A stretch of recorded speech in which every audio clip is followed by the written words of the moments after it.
Saudari-saudaraku terkasih dalam Tuhan Yesus Kristus, selamat pagi dan berkah dalam.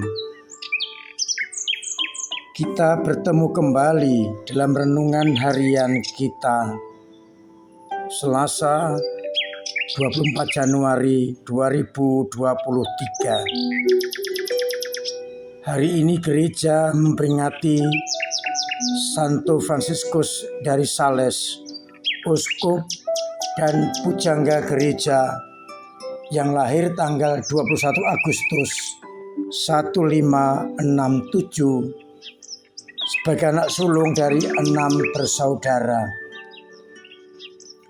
Ia sangat gemilang dalam pendidikan dan setelah lulus filsafat, ia melanjutkan di bidang hukum dan teologi.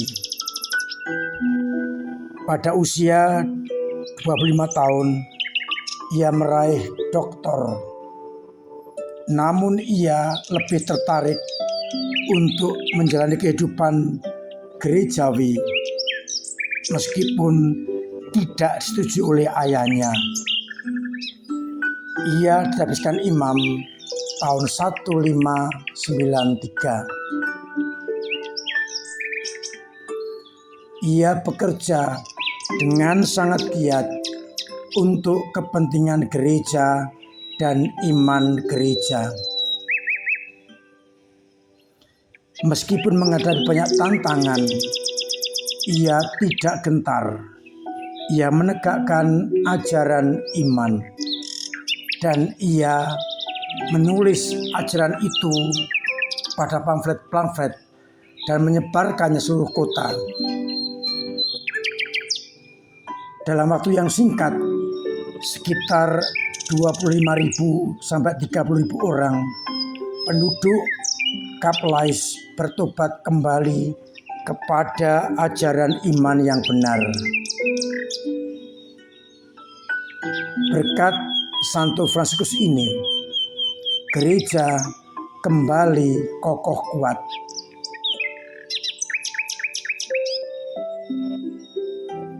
Banyak orang kembali kepada gereja dan sungguh-sungguh beriman. Tahun 1602, ia ditabiskan menjadi uskup Jenewa, Swiss. Sebagai uskup tetap tidak berubah komitmennya untuk membaharui dan memperkembangkan iman umat. Ia banyak mengeluarkan instruksi-instruksi pengajaran iman untuk orang tua dan kaum muda, sehingga iman umat waktu itu sungguh-sungguh sangat kuat. Ia juga mereformasi komunitas biara di keuskupannya. Ia menekankan pengakuan dosa, bimbingan rohani, nasihat, dan pewartaan Tuhan. Pendekatan yang dilakukan oleh Fransiskus de Sales adalah pendekatan secara rohani dengan kasih, doa-doa, terutama adorasi selama 40 jam, yaitu 40 jam di mana Sakrament Kudus ditahtakan, disertai dengan doa tanpa henti. Melalui doa-doa ini, banyak orang yang bertobat dan kembali kepada pangkuan gereja. Salah satu mukjizat yang terkenal yang diatributkan sebagai buah perantaraan doa Fransiskus adalah seorang bayi yang dibangkitkan dari kematian.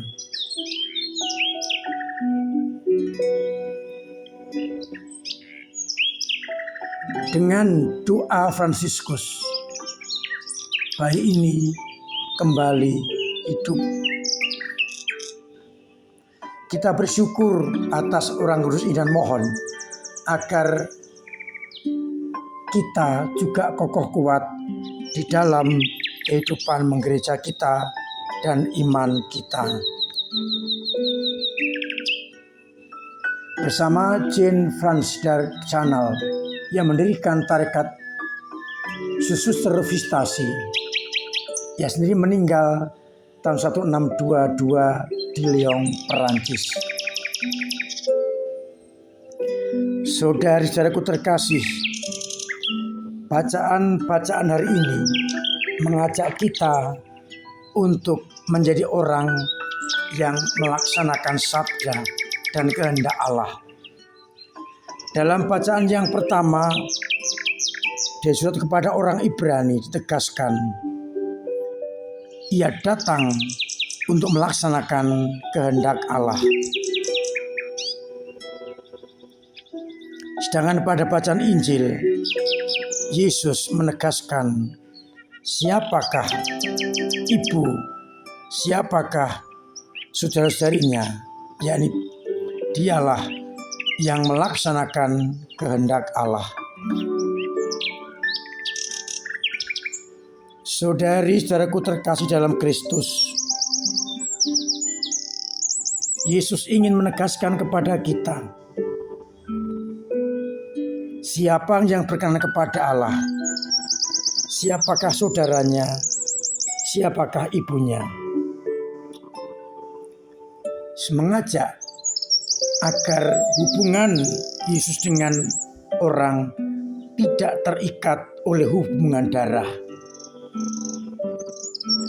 Siapakah saudaranya dan siapakah ibunya bukan karena hubungan darah, tapi karena mereka yang melaksanakan kehendak Allah dan mendengarkan.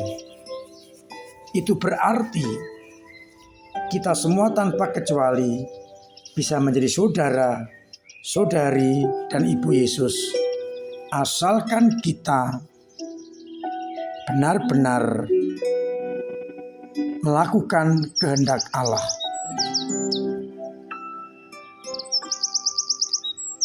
Sabda yang turun ke tengah-tengah dunia datang untuk melakukan kehendak Allah. Ya Tuhan, aku datang untuk melakukan kehendak-Mu. Maka kalau kita semua juga berani mengatakan apa yang diungkapkan dalam bacaan yang pertama, akan sangat bagus. Lihatlah aku datang untuk melakukan kehendak-Mu ya Allah. Itu berarti setiap hidup, karya dan tindakan kita hanya merupakan perwujudan kehendak Allah. Dan dengan demikian kita diajak untuk meninggalkan egoisme, hawa nafsu dan kedagingan kita. Karena yang pertama adalah kita datang melakukan kehendak Allah. Semoga semangat ini menjadi semangat kita agar kita layak disebut sebagai anak-anak Allah, saudara-saudari Yesus, ibu Yesus, karena kita datang untuk melakukan kehendak-Nya. Semoga hidup dan karya-karya kita menjadi perwujudan kehendak Allah. Tuhan memberkati kita sekalian. Amin. Marilah kita berdoa.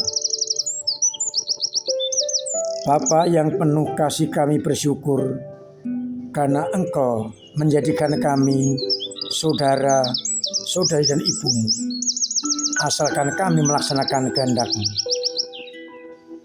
Mampukanlah kami dan kuatkanlah kami, agar dalam hidup kami menjadi perwujudan dari kehendak-Mu sendiri.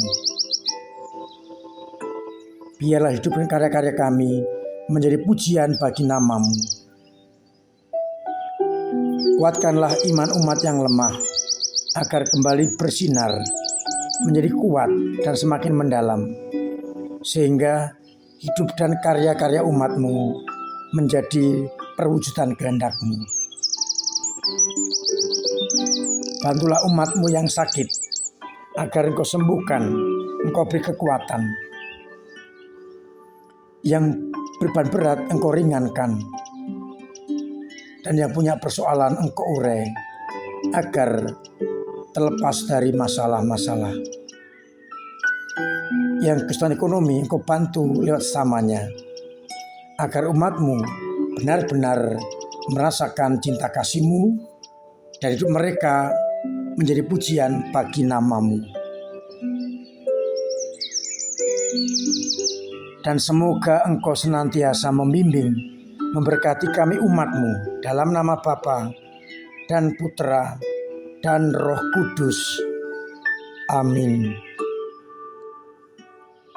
Saudara-saudaraku terkasih, meskipun PPKM telah dicabut, saya tetap mengingatkan untuk menjaga protokol kesehatan, pakai masker, cuci tangan, pakai sanitizer.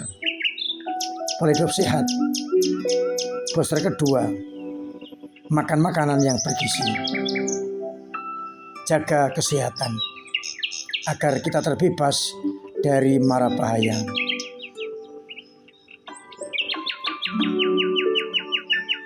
Saya mengingatkan mulai minggu kemarin, tata gerak dalam Ekaristi kita kembalikan sebelum pandemi. Saya juga mengajak umat untuk tetap ambil bagian dalam karya gereja dengan cara masing-masing, dengan doa, tenaga, dan dana, termasuk mendukung pembangunan gedung serbaguna. Hari Kamis tanggal 26, kita akan mengadakan perayaan Ekaristi bernuansa Imlek. Saya undang umat untuk hadir bersama-sama mensyukuri Tahun Baru China. Bersama dengan saudara kita yang etnis China, kita bersukaria atas Tahun Baru ini, dan mohon di tahun kelinci ini kita boleh mendapatkan rahmat melimpah. Setelah Ekaristi akan pertunjukan barongsai yang pemainnya beberapa dari SMPK Nisius. Saya himbau panjenengan membawa angpo untuk nanti diberikan atau untuk makanan barongsai, agar mereka mendapatkan angpo yang lumayan banyak. Juga boleh mengumpulkan angpo untuk anak-anak pada saat Ekaristi. Jumlahnya silakan menghubungi panitia agar seragam. Kita persiapkan semuanya agar kita dapat sungguh-sungguh bersukacita pada hari Tahun Baru Imlek ini.